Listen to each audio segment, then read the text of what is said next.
to another episode of THKD TV.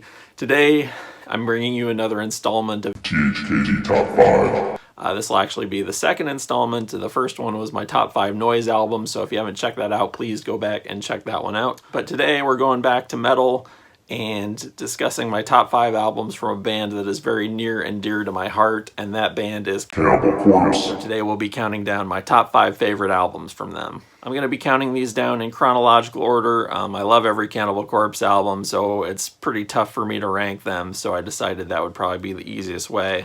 And so coming in at number 1 is Butchered at Birth. This was released in 1991 on Metal Blade Records, and it's Cannibal Corpse's second album, and the first one I think that you could consider a pure death metal album. Their debut album, Eaten Back to Life, I would call more of a death thrash album. I mean, certainly it's a death metal album, but there's still those vestiges of thrash. Whereas with Butchered at Birth, they got further away from the thrash sound and became a pure death metal band.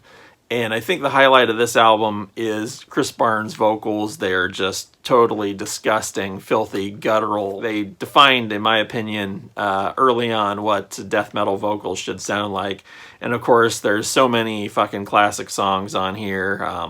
Meat Hook Sodomy, Covered with Sores, Vomit the Soul, the title track Butchered at Birth, of course. This album, Eaten Back to Life was certainly a great first step, but in my opinion, Butchered at Birth really defined what Cannibal Corpse was about and defined their sound to the fullest. So that's why it's on this list and Eaten Back to Life isn't. But again, that's Butchered at Birth, 1991 on Metal Blade. Coming in at number 2, sorry about that glare, the album I love so much I had to bust out the vinyl. That is Tomb of the Mutilated, which was released in 1992 on Metal Blade. It's pretty crazy to think that Cannibal Corpse released Butchered at Birth in 1991 and then followed up just a year later with Tomb of the Mutilated, which in my opinion, probably their best album. It's probably my favorite album. It even went even further towards defining Cannibal Corpse's sound, and it's just rife with classic songs. You've got Hammer Smash Face to kick things off, of course, which is probably one of their most well-known songs. And then you've got I Come Blood, Addicted to Vaginal Skin, Entrails Ripped from a Virgin's Cunt, Postmortal Ejaculation. This thing just has classic after classic on it, and this fucking cover artwork by Vince Locke is fucking amazing. Oh, what's going on here? Looks like a little hanky-panky. If you ever wondered why metal moral police hate Cannibal Corpse, it's shit like this and song titles like Entrails Ripped from a Virgin's Cunt. That's the reason for it. So, sorry metal moral police, fuck you, Cannibal Corpse is awesome. Cannibal Corpse really upped their game on Tomb of the Mutilated. The production values, Barnes' vocals are incredible on it, the songwriting is fucking phenomenal, the riffing is just probably some of their best. Again, I think overall it's probably Cannibal Corpse's best album. It's not to say that they peaked early because they've been quality consistent throughout their entire career. It just happens to be my personal favorite. The riffs on it and the songs are just, in my opinion, probably some of their most phenomenal work. Coming in at number 3 is The Bleeding.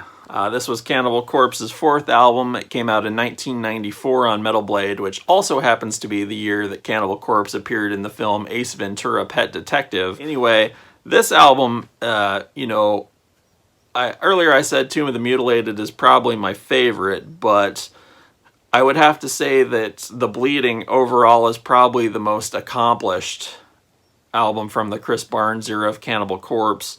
The songwriting is just superb. The fucking songs are catchy. You've got, shit like Staring Through the Eyes of the Dead, Fucked with a Knife, Stripped, Raped, and Strangled, Pickaxe Murders, the title track, The Bleeding, of course, Force-Fed Broken Glass.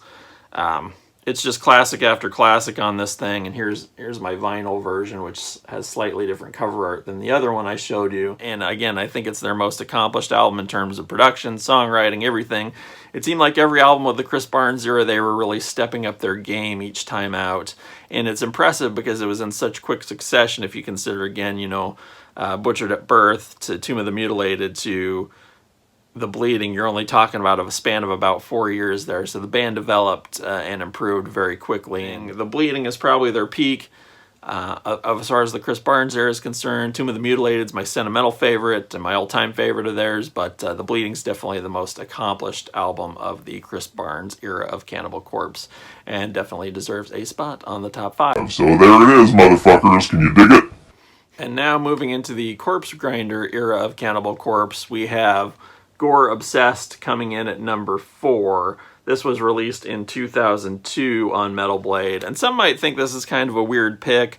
Certainly, there are so many awesome albums in the Corpse Grinder era of Cannibal Corpse. At this point, he's obviously been vocalist much longer than Chris Barnes was, but you know, obviously you've got Bloodthirst is amazing, Gallery of Suicide, Vile. All those albums are fucking fantastic. But there's just something about Gore Obsessed for me, and it's not usually one that's considered a favorite by a lot of Cannibal Corpse fans. But there's just something about this one that's so catchy, and the production by Neil Kernan is fucking awesome on it.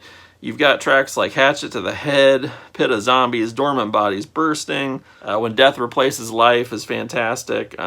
Some versions of this have a cover of Metallica's No Remorse that's fucking awesome. I have a weird Japanese version. It's got Compelled to Lacerate, a live track on it. But I don't know. I don't know why it's one of my favorites, but it just is. I mean, it's just catchy, and the production's really good, and I don't know, I love this fucking cover art. Some classic fucking zombie art by Vincent Locke here. It's just, I don't know, this is just to me, this is like a perfect album for the Corpse Grinder of Cannibal Corpse. So that's why it comes in at number 4. This is Gore Obsessed. Coming in last, but certainly not least, and I'm not even sure you're going to be able to see this cover art, but I will blow it up on the picture-in-picture, is Kill. This was released in 2006. This is the album where everything came together for the Corpse Grinder era of the band.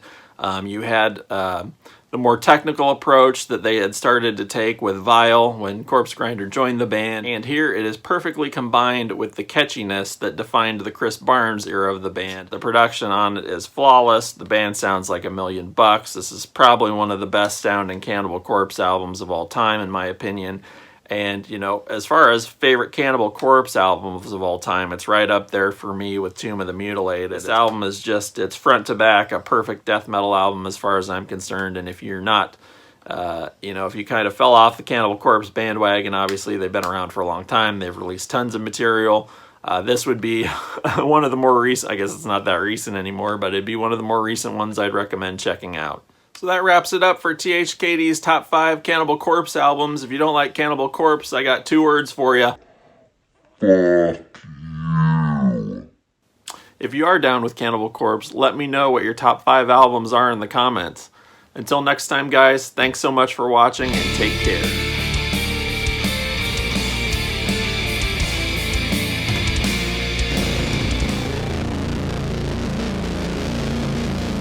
Oh, boo-hoo, their lyrics are misogynistic. Oh, boo-hoo, their cover art's disgusting. Well, dude, you know what? Guess what? If you don't fucking like it, there's plenty of fucking pretentious bullshit death metal out there you can go listen to, like P-Ron or whatever that fucking shit band's called.